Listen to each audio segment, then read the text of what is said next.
தற்போது கிடைக்கப்பெற்ற முக்கிய தகவல். அதிமுகவின் முதற்கட்ட வேட்பாளர் பட்டியல் வெளியீடு. மகிழ்ச்சியில் அதிமுகவினர், அதிர்ச்சியில் திமுக. நண்பர்களே, நம்ம போடக்கூடிய வீடியோக்கள் உங்களுக்கு பிடிச்சிருக்கு அப்படின்னா லைக் அண்ட் சப்ஸ்கிரைப் பண்ணிக்கங்க. 2026 சட்டமன்ற தேர்தலை முன்னிட்டு அதிமுகவுடைய பொதுச் செயலாளர் கூடிய நமது அண்ணன் எடப்பாடி பழனிசாமி அவர்கள் முதல்கட்ட வேட்பாளர் பட்டியலை வெளியிட இருக்கிறார் அப்படிங்கிற செய்திகள் அதிமுகவின் சார்பாக சொல்லப்பட்டிருக்கிறது. அதாவது மறைந்த முதலமைச்சர், முன்னாள் முதலமைச்சர் ஜெயலலிதா அவர்களுடைய பிறந்தநாளான பிப்ரவரி 24ஆம் தேதி முதல்கட்ட வேட்பாளர் பட்டியலை வெளியிட்டு தொண்டர்களை உற்சாகப்படுத்த அதிமுக தலைமை திட்டமிட்டிருப்பதாக செய்திகள் என்பது வெளியாகிக் கொண்டிருக்கிறது. வருகின்ற 24ஆம் தேதி என்பது நமது அம்மையார் ஜெயலலிதா அவர்களுடைய பிறந்தநாள் விழா.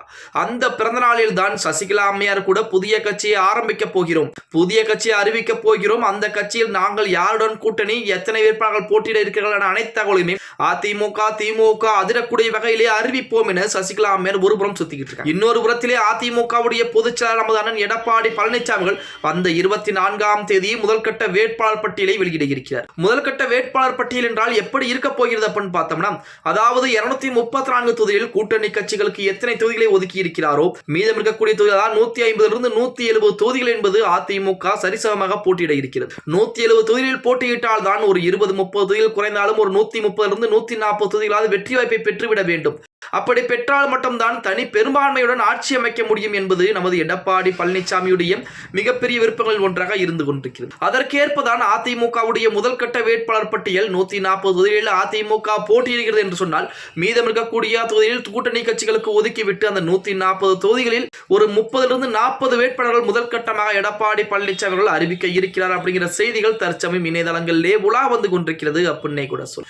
அதே போல 2026 சட்டமன்ற தேர்தலிலே எடப்பாடி பழனிசாமிக்கு ஆதரவு அளிக்கக்கூடிய, எடப்பாடி பழனிசாமிக்கு எந்த ஒரு பிரச்சனை வந்தாலும் அதிமுக எடப்பாடிக்கு ஆதரவு அளிக்கக்கூடிய ஒரு 70 நபர்களை களம் இறக்க இருக்கிறாராம் எடப்பாடி பழனிசாமி. அது புதுமுக வேட்பாளராக இருக்கட்டும், அதே போல எடப்பாடிக்கு மிகவும் விசுவாசமாக இருக்கக்கூடிய அந்த நபர்கள் 70 பேர் தமிழகம் முழுவதும் இருக்கக்கூடிய அந்தந்த தொகுதிகளில் போட்டியிடுவதற்குரிய வாய்ப்புகள் என்பது இருக்கிறது. ஏனென்றால் ஏதேனும் ஒரு பிரச்சனையோ பாஜகவின் மூலமாகவோ அல்லது மற்ற அதிமுக உள்ளக்கூடிய நபர்களின் மூலமாகவும் ஏதேனும் ஒரு பிரச்சனை வந்தால் எடப்பாடி பழனிசாமிக்கு தனி பெரும்பான்மை என்பதை நிரூபிப்பதற்கு அந்த 70 வேட்பாளர்களும் உறுதுணையாக இருப்பார்கள் அப்படிங்கிற ஒரே காரணத்திற்காண்டி அந்த நபர்களுக்கு புதிதாக வாய்ப்புகளையும் வழங்கி இருக்கிறார் எடப்பாடி பழனிசாமி அப்படின்னு சொல்லி ஒரு தகவல் என்பது இணையதளங்களிலும் உலா வந்து கொண்டுதான் இருக்கிறது. திமுக இன்னும் தொகுதி பங்கீடையே பிரிக்காத நிலையில் அதிமுக முதல் கட்ட வேட்பாளர் பட்டியலை வெளியிட்டுக் கொண்டிருக்கிறது. அதே போல தேர்தல் வாக்குறுதிகளையும் வெளியிட்டுக் கொண்டிருக்கிறார். இன்றைய தினம் திமுகவின் சார்பாக, தமிழக அரசின் சார்பாக மகளிர் உரிமை தொகை என சொல்லி 5000 ரூபாய் வங்கிக் கணக்குகளில் செலுத்தப்பட்டிருக்கிறது அப்படின்னே கூட சொல்லலாம். பொறுத்து பார்க்கலாம். ஓகே கைஸ், வீடியோ பிடிச்சிருந்தா மறக்காம லைக் அண்ட் சப்ஸ்கிரைப் பண்ணிக்கங்க. அப்படி இந்த வீடியோ ஃப்ரெண்ட்ஸ் அண்ட் ஃபேமிலிக்கும் ஒரு ஷேர் பண்ண மறந்துடாதீங்க.